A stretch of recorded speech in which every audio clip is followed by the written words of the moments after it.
All right, folks.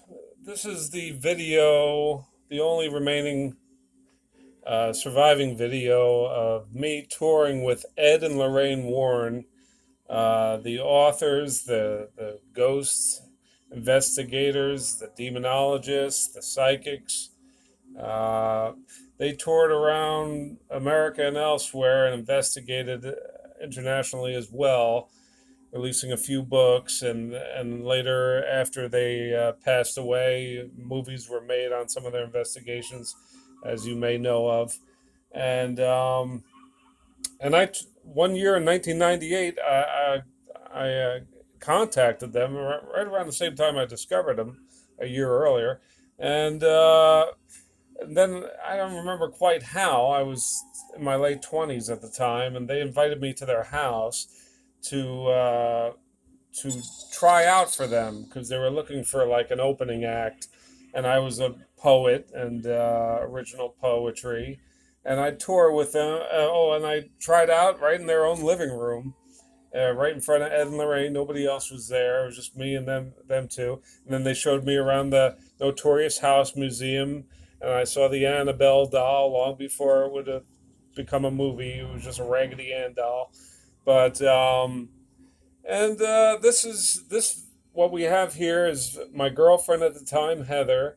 We're in my apartment in Connecticut. As you know, Ed and Lorraine were from Connecticut as well. And here we are. We're just rolling a joint, getting ready to go the next day or whatever it was to to start the tour with Ed and Lorraine. You know, just a small tour, a few shows.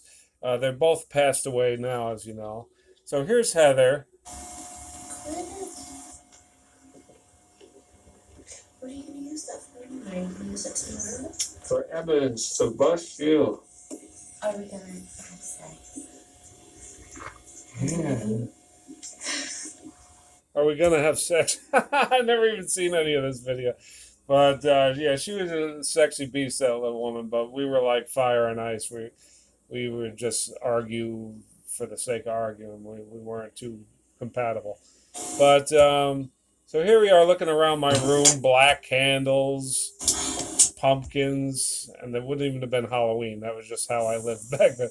So here we are at the one of the shows.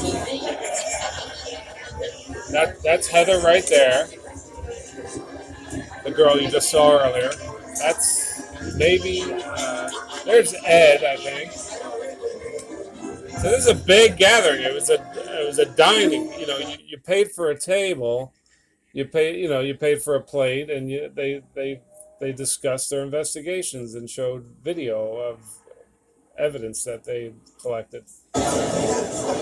So did I just pass Ed and Lorraine there? Oh yeah, there's Heather again. Let's get right to the just looking around here. This is the only film I ever had done while I was on the road with them for a few weeks. You know, sometimes we'd meet at the next place and we get separate hotels. And there's Ed. That's Ed right there. He passed away first in 2006. So let's see what else we got. Oh, the bagpiper. You can see Lorraine trailing behind the bagpiper. I don't know where Ed is. Oh, that's their son-in-law behind Lorraine. He's still active. He owns the house now. He keeps the whole outfit going to this day.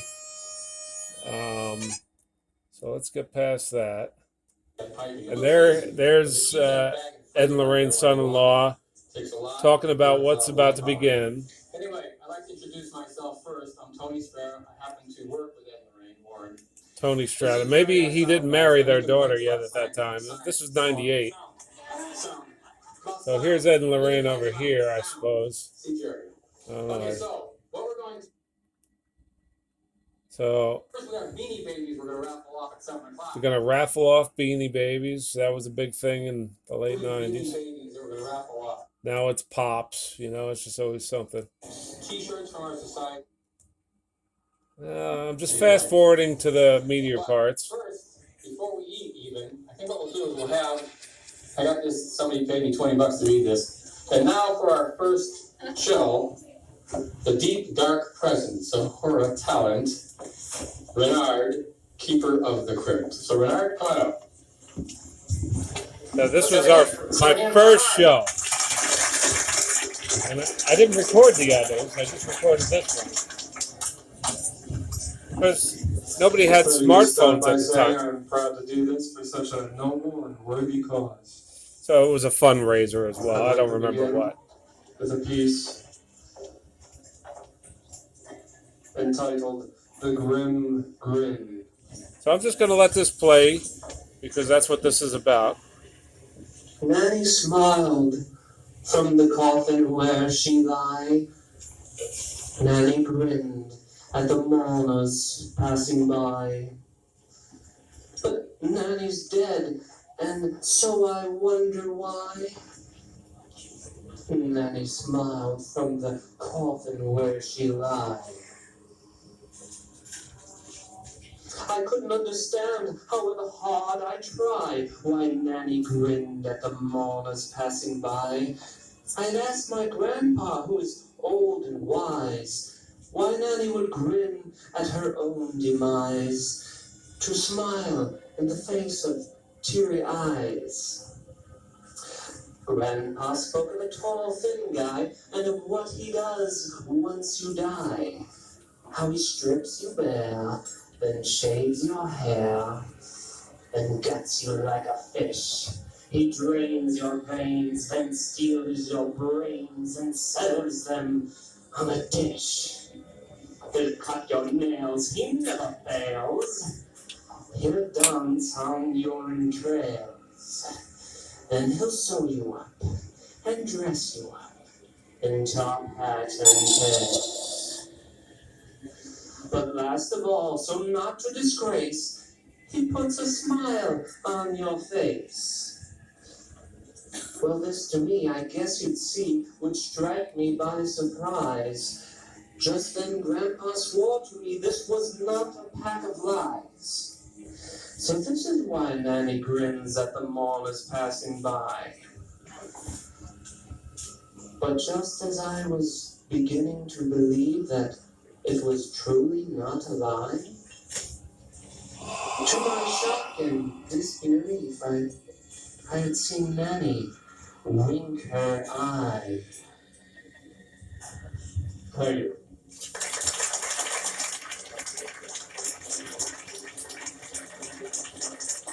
It's called the Grim Grin.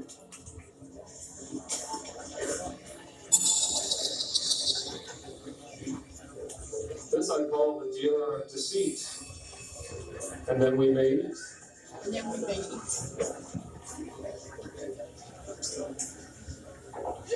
Dealer of deceit. Gazing from my window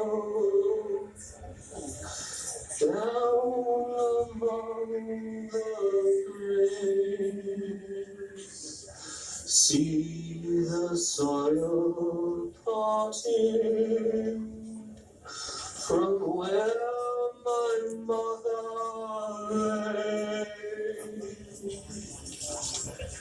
Shadowy figure begins its rise upon me, her glistening eyes. Towards me I see she's coming near to me. Mother, you've returned from your passing. Her voice I had heard, though she had not spoken a word. My son, for you I am longing. Drop down from above, so you might prove to me your love. And from this earth will take our leave. The next I knew, from my window I flew, descending into my mother's arms. Though as I fell unto this figure, from whom I heard the call, what came to my surprise, it had been a thin disguise. It had not been my mother at all. A great dark form, a skeletal, a grin, a cloak it adorned, yet void from within. Its laughter bellowed throughout the night as it tore me away. Death had taken its prize, and with this dealer of deceit, I must dare.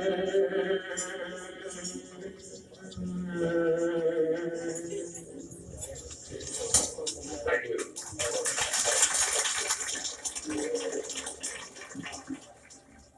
So there's that. I was Tiny Tim before, I was like the next Tiny Tim. I had a lot of fluttering in my voice. I still use that in my singing, but now it's actually much more trained. I'm 51 now. That I was 28 then, or 27. And so they're starting the video, So come on with me. investigating a house. Now, this is before YouTube, long before YouTube, and before the internet, basically. So this would be new and exciting. You'd have to go to a gathering like this to see this sort of thing, not just turn on your internet, which you didn't have yet, for a few more years. And so here we are. I'm just looking around, but I'm going to just speed up to show you some YouTube. Our local witch died in 1845. Many of the farmers over on Crossroad Road, which See, that's Ed Warren talking. would go around. I'm filming. I don't know if that's Heather filming or I'm filming. I had to turn up the brightness of the TV real bright because the actual video is very dark. I was surprised I was able to capture this much from just the brightness. So what do we do? Maybe people are dining right about now. And then now here we have Ed, and that's Lorraine, and she just passed him the book so they can both sign it. Over this way, you see a man's crossed his hands. He's waiting to have his book signed, and then I'm sure there's a line behind him. And she's probably fixing her mic.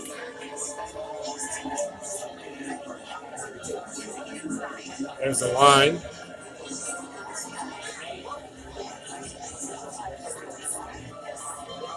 And yeah, my role here is complete. I would just do 2-3 poems a night. I kind of mastered my thing and brought a little more theatrics in later. But here you see, at this one, I just had my book, which was custom made. It looked like it was a leather-bound book, leather of a human face. And I custom made that book to hold all my poetry. And it looked like the book from the movie The Evil Dead, basically. So let's see what else we got here.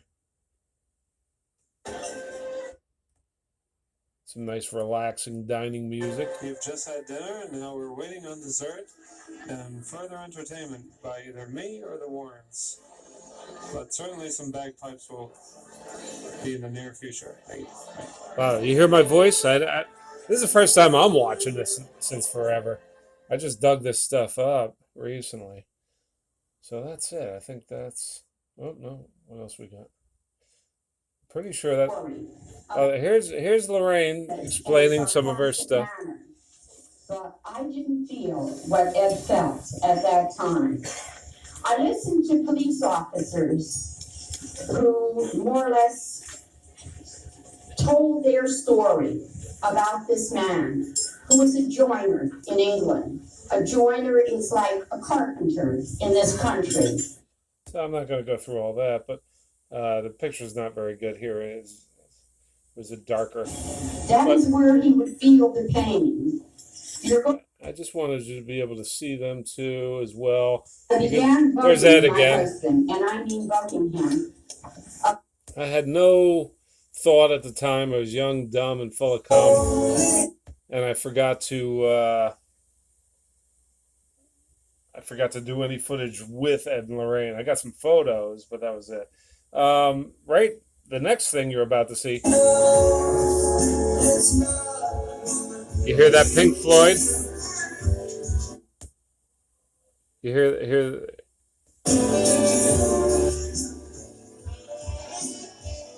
the moaning in the background? Butt slap. This was a homemade porn, which brightens in a little bit, and you'll see naked people. Myself, it was an orgy at my house in New Jersey at the time. This was even earlier than that. This is like the early '90s. It skips back to, but I'm not going to show you that because there's nudity and actual pornography. So, and I'm a Christian these days. Made some changes, but so that's it, folks. Yeah, changes for the better, and it is Sunday, and I even went to church today, and but I won't deny my past. It's part of my testimony, and it's just how we learn and how we grow, folks.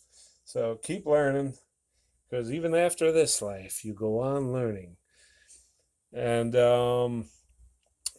I get to see Ed and Lorraine on the other side again. Okay, folks, I love you. Thanks for sticking around for that. I think I showed you 2 poems at my tour with Ed and Lorraine-Warren.